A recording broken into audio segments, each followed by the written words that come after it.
अस्सलाम वालेकुम क्लास। तो अब हम करने लगे क्वेश्चन नंबर 11 से आगे। अच्छा, क्वेश्चन नंबर 11 में क्या कहता है? Asking in which be occur in found क्लम of odd number. कहता है कि जो हमारे पास बी एग्जिस्ट कर रहा है, अगर वो जहाँ भी आता है ना, वो हमेशा ऑड नंबर ऑफ टाइम आए। Mean existence of B clump का क्या मतलब है? मीन इकट्ठा बी जहाँ पे भी आ रहा है वो हमेशा ऑड नंबर ऑफ टाइम आए। तो हम इसका कह सकते हैं कि हम कहते हैं कि बी का हम प्लस का लेते हैं और प्लस बी इंटू ए स्टैरिक। अब देखो यहाँ पे क्या होगा कि बी बी मतलब 2 4 6 8 10 ऐसे आएगा, लेकिन जब यहाँ ये वाला आएगा ना तो ये हमारे पास हमेशा ऑड होता है जाएगा। मैं 2 4 6 ऐसे होता जाए। ठीक हो गया। अब इसका पार्ट टू देखते हैं। A string that have an even number of A's and odd number of बीज।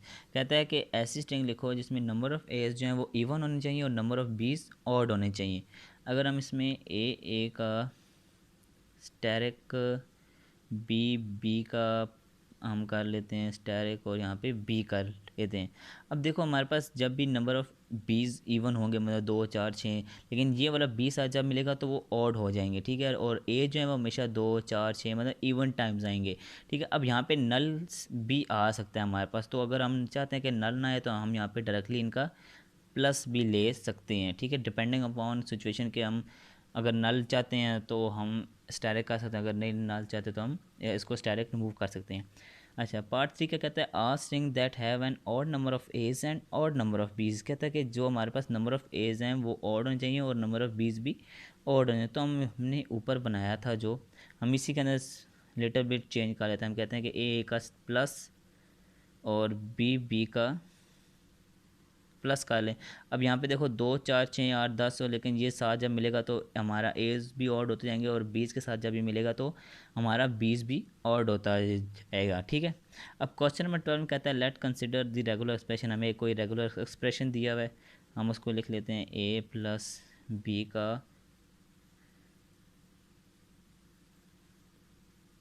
अच्छा, तो मैंने क्वेश्चन यहाँ पे उसका पार्ट वन नोट डाउन कर लिया। कहता है कि हमारे पास एक रेगुलर एक्सप्रेशन दिया हुआ है, ये कहता है इसको आप प्रूव करो कि वो इक्वलेंट टू है दिस के। ठीक है, अब सिंपली हमें पता है कि ये जो ए प्लस बी का होस्ट आएगा ये तो ऐसे जाता है। ए भी हमारे पास एसिटेज आएगा, बी भी एसिटेज, मतलब ए और बी मस्ट हैं।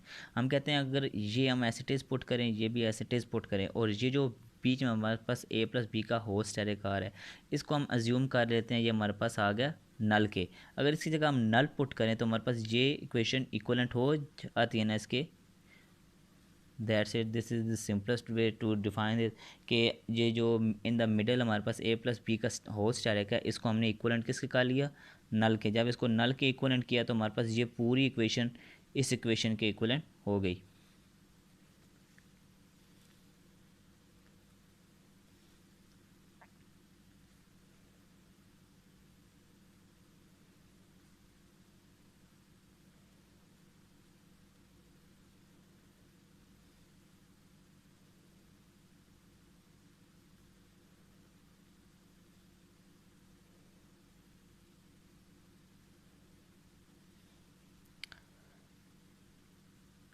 अच्छा, तो मैंने इसका पार्ट टू नोट किया कि वो कहता है कि हमारे पास एक रेगुलर एक्सप्रेशन है, हमने इन दोनों के अंदर बीच में इक्वालिटी को प्रूव करना है कि हमारे पास ए प्लस बी का होस्ट है A B into A plus B का होस्ट है plus A B star A star equal to है ए प्लस बी के होस्ट है के। ठीक है, हमने इन दोनों को इक्वलेंट प्रूव करना है। अब हम कहते हैं कि ये जो ए प्लस बी का होस्ट है हम इसको नल ले लेते हैं। ए बी तो मस्ट आना है क्योंकि ये इंडिपेंडेंट है, किसी के ऊपर कोई स्टैरिक नहीं है, कोई प्लस नहीं है, मतलब इसने मस्ट आना है। और इसकी जगह भी हम नल कंसिडर कर लेते हैं, प्लस कर सकते हैं क्योंकि बीच में प्लस ऑपरेटर ना, या हम ये वाली टर्म ले सकते हैं या ये वाली टर्म ले सकते हैं। तो हमने अभी ये वाली टर्म कंसिडर की है इक्वल टू। अब ए प्लस बी का होस्ट डायरेक्ट है। ए प्लस बी का होस्ट डायरेक्ट क्या मतलब कि हम इसमें ए बी का कोई भी कॉम्बिनेशन ले सकते हैं। तो हम यहाँ से डायरेक्टली अगर ए बी लें, यहाँ से नल हमने लिया, नल ए बी नल, तो A B equivalent A B हो गया। इन हमारे पास क्या होगा? प्रूव्ड होगा कि जो रेगुलर एक्सप्रेशन था ये इसके इक्वलेंट है।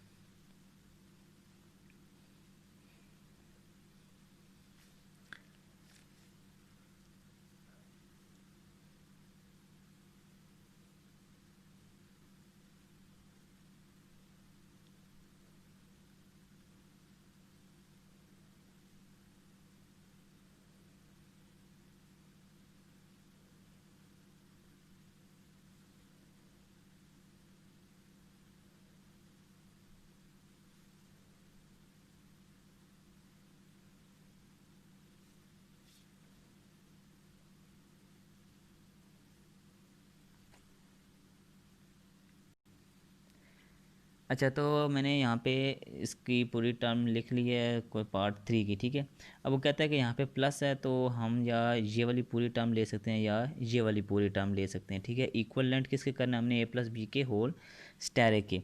अब हम कहते हैं कि हम इसको मल्टीपल वे से भी प्रूव कर सकते हैं। हम कहते हैं कि ए प्लस ए बी स्टैरिक और ए स्टैरिक में से हम बी ले लेते हैं, के ले लेते हैं। यहाँ पे ए प्लस बी का होल स्टैरिक है, मतलब हम ए बी की मिलियंस ऑफ टर्म वाली कोई भी वैल्यू ले सकते हैं। तो हमने यहाँ से भी बी ए कंसिडर कर लिया, तो हैंस हमारे पास left hand side equal to right hand side होगी, तो ये हैंस प्रूव हो गया। इसका अदर वे भी है कि हम बी स्टैटिक की जगह भी नल ले लें और ए स्टैटिक की जगह भी नल ले लें और इस होल टर्म की जगह भी नल ले लें, तभी हमारे पास इक्वेशन प्रूव हो जाती है। तो मल्टीपल वेज होते हैं जिनसे हम इक्वेशन को प्रूव कर सकते हैं, ठीक है। अच्छा, तो हम आते हैं क्वेश्चन नंबर 14 पे, ठीक है। इसके अंदर मैं कुछ क्वेश्चन स्किप कर रहा हूँ क्योंकि वो थोड़े से क्वाइट कॉम्प्लिकेटेड हैं, इस वजह से। तो अब क्वेश्चन नंबर 14 में कहता है कि if the only difference between L and L static is the word null, the only difference between L two and L static is null. कहता है कि अगर एक लैंग्वेज है एल और एक लैंग्वेज है एल स्टैटिक, उन दोनों के दरमियान जो डिफरेंस है वो नल है। नल कैसे आ सकता है कि अगर एक लैंग्वेज है एल, हम इसको कहते हैं कि ये एल एक लैंग्वेज है जिसको हमने एल प्लस के इक्वल रखा, और एक लैंग्वेज है एल स्टैटिक, ठीक है। अब एल प्लस और स्टैरिक में हमें पता है मेन डिफरेंस होता है नल का, तो हम कह सकते हैं कि एल एक ऐसी लैंग्वेज है जिसके अंदर हमने एल प्लस कंसिडर किया हुआ है, तो उस और एल स्टैरिक के बीच में हमेशा डिफरेंस नल का आएगा। तो इसका आंसर क्या बता है, yes the difference will be null. अब क्वेश्चन नंबर 15 देखते हैं। ये वही है कि हमने इन दोनों रेगुलर एक्सप्रेशन के बीच में हमने इक्वालिटी को प्रूव करना, मीन सेम लैंग्वेजेस ये दोनों। अच्छा, तो हम फर्स्ट का पार्ट 1 सॉल्व करते हैं। वो क्या है हमारे पास, 15 क्वेश्चन का पार्ट 1, ए बी का whole static A and A into B A का होल स्टैटिक। अब इन दोनों के अंदर हमने बताना है कि ये दोनों जो लैंग्वेजेस हैं वो सेम एक्सप्रेशन को मीन प्रोड्यूस कर रही हैं, ठीक है। अब ये जो ए प्लस बी, ए बी का होस्ट स्टैटिक है और यहाँ पे बी ए का होस्ट स्टैटिक है, अगर हम इन दोनों की जगह नल कंसिडर करें और यहाँ पे ए मस्ट है ए, यहाँ पे भी ए मस्ट है तो ए, तो हमारे पास ए इक्वल आ गया, मतलब ये दोनों लैंग्वेजेस हमेशा सेम एक्सप्रेशन प्रोड्यूस करेंगी। अच्छा, इसका क्वेश्चन नंबर पार्ट 2 देख लेते हैं। कहता है कि ए स्टैटिक प्लस बी और होल स्टैटिक इक्वल होना चाहिए ए प्लस बी के होल स्टैटिक के। अब इनको प्रूव करना है तो हम डायरेक्टली कह सकते हैं कि होल स्टैटिक है ना, ए स्टैटिक प्लस बी का होल स्टैटिक है, तो हमने इसको भी नल कर लिया, इसको भी नल कर लिया, हैंस प्रूव्ड हो गया कि ये दोनों लैंग्वेजेस हमेशा सेम होंगी। ऐसे ही इसका पार्ट 3 है। अब पार्ट 3 में क्या कहता है, A static plus B static का whole static is equal to A plus B के होल स्टैटिक के, क्योंकि होल स्टैटिक का हम दोनों तरफ नल ले सकते हैं, तो हैंस ये भी हमारे पास प्रूव्ड हो गया है। इसी तरीके से हमारे पास जो क्वेश्चन नंबर 16 है उसके अंदर भी हमने यही प्रूव करना है कि यहाँ पे देखें, अब नल स्टैटिक है, नल नल का स्टैटिक नल ही होता है, ये नल है, प्रूव्ड होगा। इसको अगर हम नल कंसिडर करें, इसको नल लें, ऐसा होल नल लें, ये भी प्रूव्ड हो गया हमारे पास। ये नल लें, ये नल लें, ये ऐसा होल नल लें, वो भी प्रूव्ड हो गया। तो ये सारे क्वेश्चन ऐसे ही होंगे क्वेश्चन नंबर 17 तक, ठीक है। अब हम क्वेश्चन नंबर 18 देखते हैं। क्वेश्चन नंबर 18 कहता है कि हमारे पास जो ये एक्सप्रेशन दिए गए इसको हमने इंग्लिश लैंग्वेज में डिफ़ाइन करना है। इंग्लिश लैंग्वेज में डिफ़ाइन करने का क्या मतलब है कि हमने इसको इंग्लिश में बताना है कि ये कैसा एफ है और ये क्या क्या काम कर रहा है, ठीक है। अब हमारे पास जो पहला एफ ए था, ठीक है, पहले एफ ए के अंदर क्या हमारे पास ए प्लस बी का host direct plus into null plus 4 time B's. अब हम कह सकते हैं this is a kind of F A which produce any number of A B's क्योंकि इसमें ए प्लस बी का होस्ट है, क्या एनी नंबर ऑफ ए बीज प्रोड्यूस कर सकता है, बट है कंटेन वन ए मस्ट, क्योंकि अगर यहाँ पे नल ले और यहाँ लेकिन एक ए तो मस्ट आएगा इसके अंदर, और ऑलवेज एंड विद नल और 4 टाइम बीज, क्योंकि इन दोनों में से एक टर्म उसने हमेशा लेनी है। तो हम कह सकते हैं कि ऐसा ऐसा अफेयर जो हमेशा या नल पे ख़त्म हो रहा है या 4 टाइम बीस पे ख़त्म होता है और एटलीस्ट वन ए इसके अंदर कंटेन करता है, और ये ए प्लस बी का any number of pair produce करता है, ठीक है। अब इसका देख लेते हैं दूसरा, ए इंटू ए का whole asterisk, B into B, B का स्टेरिक और होल स्टेरिक, ठीक है। अब हम इसमें क्या सकते हैं, this is a kind of a way which produce any number of A's and any number of B's, ठीक है। या हम कह सकते हैं कि even number of A's and even number of B's, लेकिन इसमें नंबर ऑफ एज और भी हो सकते हैं क्योंकि एक ए एक बी मस्ट है, अगर यहाँ पे नल नल लें तो। But it this is a kind of F A which also contain null, क्योंकि हमारे पास होल का स्टेरिक है, ठीक है। तो हम कह सकते हैं ये एक ऐसा एफे है जिसके अंदर एनी नंबर ऑफ एज और बीज एग्जिस्ट करते हैं, और इसके अंदर हमारे पास नल भी कंटेन होता है, ठीक है। और इसके जो रिमेनिंग पार्ट्स हैं, पार्ट 3, 4, 5, 6, ये सारे पार्ट ऐसे ही हम एक्सप्लेन करेंगे इंग्लिश लैंग्वेज के अंदर। अच्छा, अब क्वेश्चन नंबर 19 में क्या कहता है कि हमारे पास एक एस आर टी को कोई भी एक 3 रेगुलर एक्सप्रेशन दिए हैं, उसने कहा है कि हम इसको प्रूव करें कि R is equal to S R plus T can conduct S R is equal to S asterisk T, कि अगर ये इक्वल है तो ये दोनों भी इक्वल होने चाहिए, अगर ये इक्वल है तो ये इसके इक्वल होना चाहिए, ठीक है। इसको मैं यहाँ से आपको एक्सप्लेन करता हूँ। अब हमारे पास क्या है, हमने निकाल लिया आर स्टैरिक, टी स्टैरिक और एस, ठीक है। हमने खुद से एज्यूम किया कि जो आर स्टैरिक है, स्टैरिक का क्या मतलब है, नल कन आ सकता है इसके अंदर। तो हमने क्या लिया, ज़ीरो से लेके इन्फिनिटी तक कोई भी नंबर है।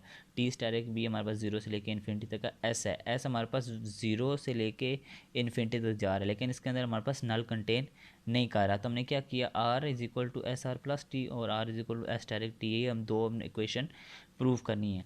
सबसे पहले हमने R left hand side equal to right hand side करनी है, तो ये हमारे पास लेफ्ट हैंड साइड आ गई आर, राइट हैंड साइड क्या क्या थी हमारे पास, एस आर प्लस टी, तो हमने एस आर प्लस टी का लिया। अब इसका क्या मतलब है, या हम ये साइड ले सकते हैं या ये साइड ऐसा होल ले सकते हैं, ठीक है। तो हमने क्या किया, ये वाली पूरी टर्म को आपस में प्लस के मीन यूनियन लिया इसका, ठीक है। जब हमने इसका यूनियन लिया तो हमारे पास यूनियन में क्या क्या होता है कि हमारे पास सारी टर्म्स मिक्सअप होके आती हैं। तो हमने क्या किया, यहाँ से हमने इन दोनों का यूनियन लिया तो हमारे पास यहाँ पे आ गया नल ज़ीरो से लेकर इन्फिनिटी तक ऑल वर्ड्स आ गया। मीन हमारे पास left hand side equal to होगी है राइट हैंड साइड के, left hand side equal to right hand side की होगी है, ठीक है। और इसी तरह हमने क्या प्रूव करना, R is equal to S asterisk T, ठीक है। ये हमारे पास आर आ गया, यहाँ पे एस और स्टैरिक टी हो गया हमारे पास, ठीक है। अब इनका हमने लिया स्टैरिक, जब हमने इनका स्टैरिक लिया, एस स्टैरिक का मतलब क्या है कि एस के अंदर हमारे पास नल अब आ रहा है। तो जब हमने इन दोनों का स्टैरिक लिया तो हमारे पास left hand side equal to right hand side हो गया। इसका मतलब ये कि जो इसने इक्वेशन में कहा था हमारे पास के जो प्रेमिसेस है S is equal R asterisk T, वो इक्वल टू होना चाहिए R S R plus T के, या ऊपर वाली इक्वेशन भी हमारी इसके साथ सेटिस्फाई करती है, नीचे वाली इक्वेशन भी सेटिस्फाई कर रही है। अच्छा, अब क्वेश्चन नंबर 20 में क्या कहता है कि हमारे पास एक कोई रेगुलर एक्सप्रेशन दिया हुआ है ए स्टार एक बी का होल स्टार एक स्टार एक इंटू इक्वलेंट दिस। कहता है कि अगर हम इसको आइडेंटिकल बनाएं तो हम इसको ऐसे लिख सकते हैं, ठीक है, आर स्टार एक एस स्टार एक इंटू होल स्टार एक।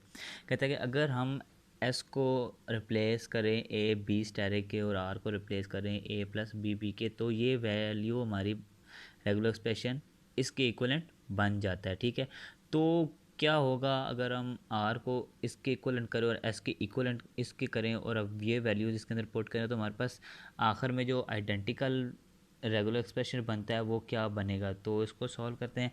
अच्छा, ये वही सारा क्वेश्चन मैंने ऊपर लिखा हुआ है कि गिवन ये था और एस आर आइडेंटिकल बनाया, फिर उसके अंदर जब आर ये पुट किया एस ये पुट किया तो हमारे पास ये रेगुलर एक्सप्रेशन बने, ठीक है। अगर हम एस की जगह नल प्लस बी पुट करें और आर की जगह बी ए स्टैरिक का स्टैरिक पुट करें तो क्या बनता है। अब सबसे पहले हमारे पास क्या था, आर का स्टैरिक था, आर का स्टैरिक यहाँ पे क्या है, ए बी ए स्टैरिक का स्टैरिक, तो बी ए स्टैरिक, क्योंकि ये स्टैरिक फार्मूले वाला था और ये हमारे पास आर की वैल्यू थी, ठीक है। और एस क्या हमारे पास नल प्लस बी का होल स्टैरिक, और यहाँ पे बी ए स्टैरिक क्योंकि ऊपर आर का स्टैरिक था, तो ये आखिरी लास्ट स्टैरिक वो वाला आया, इक्वल टू आर स्टैरिक वही बी ए स्टैरिक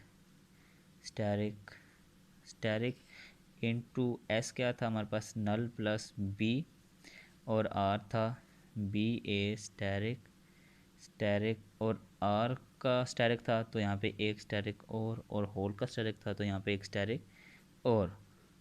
ठीक है, तो ये हमारा चैप्टर 4 कंप्लीट होगा इंशाल्लाह। नेक्स्ट वीडियो में चैप्टर 5 को सॉल्व करेंगे। Thank you so much.